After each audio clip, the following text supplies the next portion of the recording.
This is a Lego minifigure from 1974, and this is what a minifigure looks like today. Wow. In this video, I'm going to be comparing old Lego minifigures from several decades ago to their new counterparts today. And lastly, we're going to do some quick speed building to see what custom Lego environments we can make for them.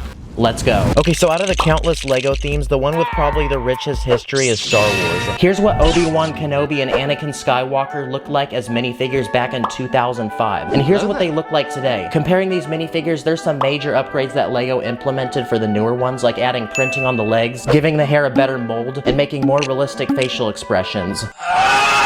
Wow, he seems really mad. And a week ago, I teased these minifigures on my Instagram, and a lot of you people got mad saying that the lightsaber hilt was on wrong, so I punished myself with a big slap.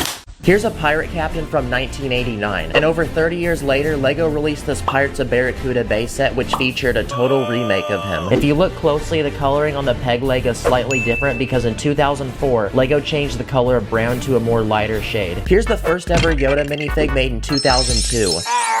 And here's what he looks like now. You can see Lego changed his skin color from sand green to olive green, which I don't think even came out until 2010. He's also got eyes that stare into your soul. Here's what a Harry Potter minifig looks like from 2001. And here's what Harry looks like today. It wasn't until 2004 that Lego started making skin tone minifigs, which is why the older one comes in yellow. They also gave the newer one an updated wand versus the old one, which was just a bar piece. Here's the first Darth Vader minifig made in 1999. And here's what Darth Vader looks like today. The helmets look a lot different because the newer ones come in two pieces, which is also more movie accurate, and the headpieces underneath are way different as well. Here's a wizard minifig from 1995 that looks a lot like the wizard from Shrek 3.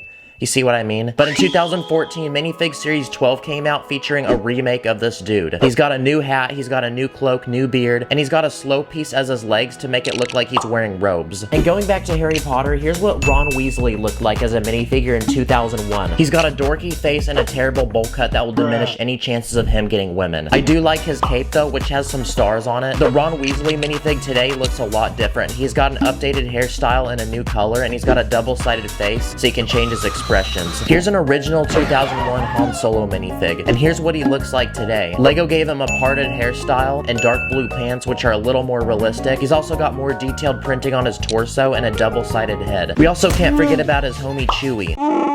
So here's him in minifig form from the year 2000. The newer version of him comes in dark brown, and he's also got slightly better printing. Lego did, however, carry the old original headpiece, which also covers the torso. In the early 2000s, Lego released these spy theme sets, which featured the Secret Agent minifig. Well, in 2016, a new minifig series came out and included a remake of him. He's got a new hairpiece, which also can fit a set of goggles, but they did give him the same headset mouthpiece, belt pack, and globe logo on his head and torso. The first Stormtrooper minifig came out in 2001, and you can see it doesn't have a printed headpiece. Well, the newer ones do have printed headpieces, and if you look even closer, they have really precise printing versus the older ones, which have some blemishing. And to go with our other two Harry Potter minifigs, here's what Hermione looks like from 2001. In the new Hermione minifig, though, they gave her a new hairpiece, a more realistic double-sided face print, and they also removed the house emblem on her torso. And here's Luke Skywalker from 1999, one of the first Star Wars minifigs ever made. I feel like this minifig was way ahead of its time because they even gave him printing on his legs, which wasn't very common at the time. The new Luke Skywalker still looks similar, he just got a new hair mold, and he also comes in skin tone. In 1998, Lego released the Johnny Thunder minifig, which is kind of like a knockoff Indiana Jones. But in 2019, Lego released Minifig Series 19, and this came with it. It's a new recreated version of Johnny Thunder, and he's got a special backpack as well as a new face. The sad thing though is that they didn't reuse the iconic hat piece with the folded edge on the new one. And you can't forget the most OG of minifigs is this one right here. It doesn't even have movable arms or legs or a face. Lego started using them in sets way back in 1974 until 1978 they completely redesigned it to look like how it does today. I definitely like this one more.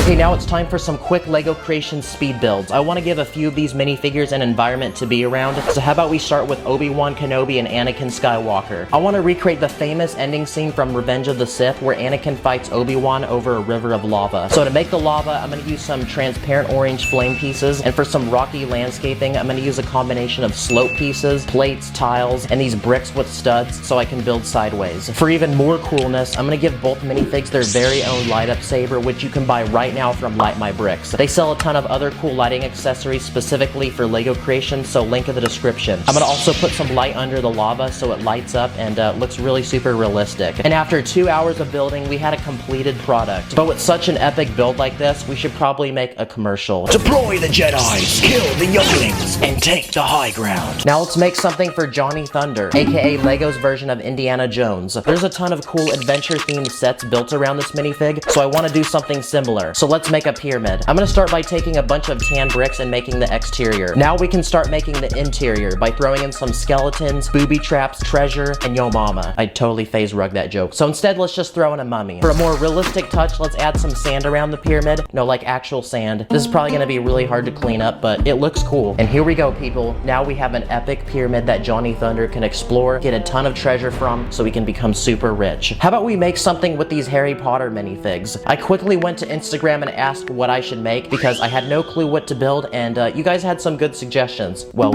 I mean, most of you guys. A few people said to make a potion room, so let's just do that. Okay, so I started with the 12 by 16 stud space as my foundation and started working on the flooring and some small decorations like these candles. I made small potion shelves using transparent cylinders as the actual potion bottles. Then I made one table in the middle for the brewing workstation. And here's a completed potion room for Harry, Ron, and Hermione, so they can brew anything from polyjuice, fire resistance, water breathing. Oh wait, I'm thinking of Minecraft now. Steve just entered the chat, boys. Since stormtroopers have trash aim in the movies, we're gonna recreate that in LEGO. Let's place down Luke Skywalker, then spread out a bunch of transparent red studs around him to show all the spots where the stormtroopers shot. Even aimbot can't hear that. Okay, so Brand's in town today. What's up, bro? Yo, wait, bro, what are you doing? Chill out. My bad. So in front of you are a bunch of random minifigs. Which ones do you like? Easily, we're gonna have to go with the pirate.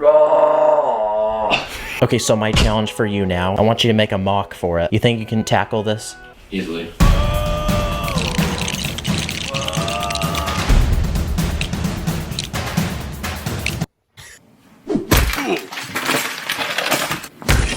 What did you build here? I started off with something pretty big, as you can see with all these. Then I realized, you know what? Simple is better. This is what I like to call the lactose intolerant pirate. Like what pieces exactly make him look lactose intolerant? So here's the pirate minifigure. Yeah. Fire. Yep. Great job, Brandon. Don't forget to check me out on my Instagram and YouTube at DJFashionKill. So to secure these minifigures, I had to do countless research on Bricklink, which is an online LEGO store, read several forums, and even refer to some of my LEGO books. Some of these minifigures were cheap, others were a lot harder to find and pretty damaging to my bank account. So in total, I spent close to $400 and I had to order from 4 different businesses. So please support your boy, give this video a like. I'm not getting any of Daddy's money, and I'm not a rich adult LEGO collector. Despite this one expensive order though, the seller was kind enough to throw in some candy. Looks like someone's getting a good review. Comment below what you like more, newer minifigures or the old school ones. Honestly, there's something about these old school minifigs that just got a certain charm to them. I can't really explain how much I love these. Anyway, thank you all for watching. Stay spicy, my bros. Get ready to rock and roll.